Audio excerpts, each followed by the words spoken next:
Il est clair que les deux partis ont changé de ton. Le ton de Theresa May a changé de manière radicale après les législatives. Craig Garlam, Oanda.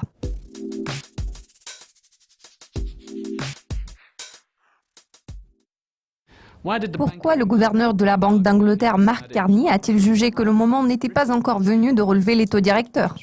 Il est à noter qu'un certain nombre de facteurs entrent en jeu ici. Premièrement, l'inflation se situe à 2,9%, tandis que le taux d'inflation de base est un peu plus faible. Ces chiffres sont supérieurs à la valeur cible de 2% fixée par la Banque d'Angleterre. Cela est partiellement attribuable à des fluctuations de la monnaie britannique. Certains décideurs politiques accordent une attention particulière au fait que le rythme d'inflation est supérieur à leurs attentes.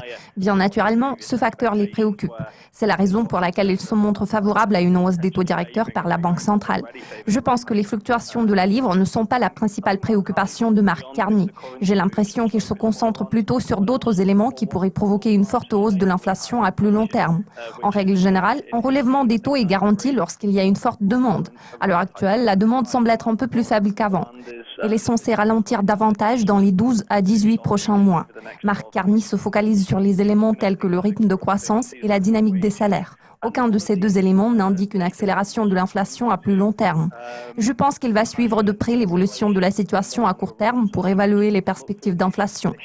Si l'inflation continue d'afficher des signes persistants d'accélération, cela se répercutera sur les attentes des consommateurs en matière d'inflation.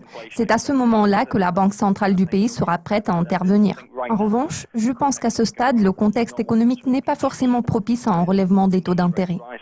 Theresa May se rend bientôt au sommet des dirigeants européens pour la première fois depuis les élections législatives. La discussion portera sur les droits des citoyens européens vivant au Royaume-Uni après le Brexit. Cela donnera-t-il le ton pour les négociations avec l'UE? Je pense que cela va préparer le terrain pour les négociations autour du Brexit. Nous pouvons constater que jusqu'à présent, les deux parties ont adopté une ligne très dure.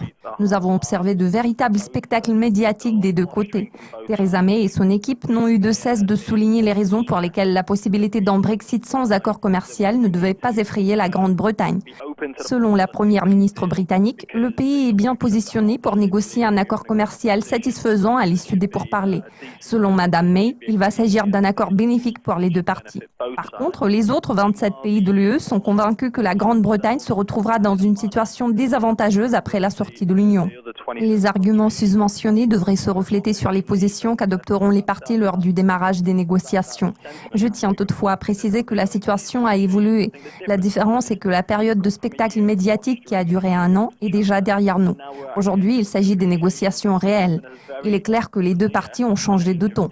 Le ton de Theresa May a changé de manière radicale après les législatives. De toute évidence, les deux parties ont fini par afficher une attitude plus amicale l'une envers l'autre. Theresa May a été la première à proposer que les droits des citoyens de l'UE servent de point de départ aux négociations. Cette initiative a été bien accueillie par l'UE. À l'heure actuelle, il semblerait qu'il y ait plus d'échanges d'amabilité et moins de propos hostiles. Nous avons l'impression que la situation évolue de manière favorable et cette tendance est susceptible de se poursuivre pendant un certain temps. Cependant, nous devrions nous attendre à ce que les négociations deviennent plus difficiles en allant de l'avant. La Banque de réserve de Nouvelle-Zélande a laissé inchanger ses taux directeurs. Quel a été le raisonnement sous-tendant cette décision? Je pense qu'il y a 2 facteurs qui entrent en jeu ici. Premièrement, c'est le contexte international et plus particulièrement la dynamique des prix des matières premières. Deuxièmement, ce sont des perspectives de croissance incertaines, ce qui représente un important défi pour la RBNZ.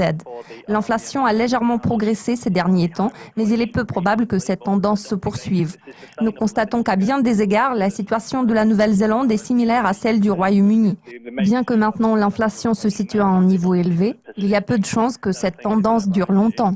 Dans ce contexte, si la Banque centrale se précipite pour commencer à relever les taux directeurs, cela pourrait exercer une pression supplémentaire sur l'économie. De toute façon, cela ne ferait qu'aggraver la situation. Pour ce qui est des perspectives à long terme, vu la faiblesse actuelle de la demande et du rythme de croissance, une accélération de l'inflation n'est pas envisageable.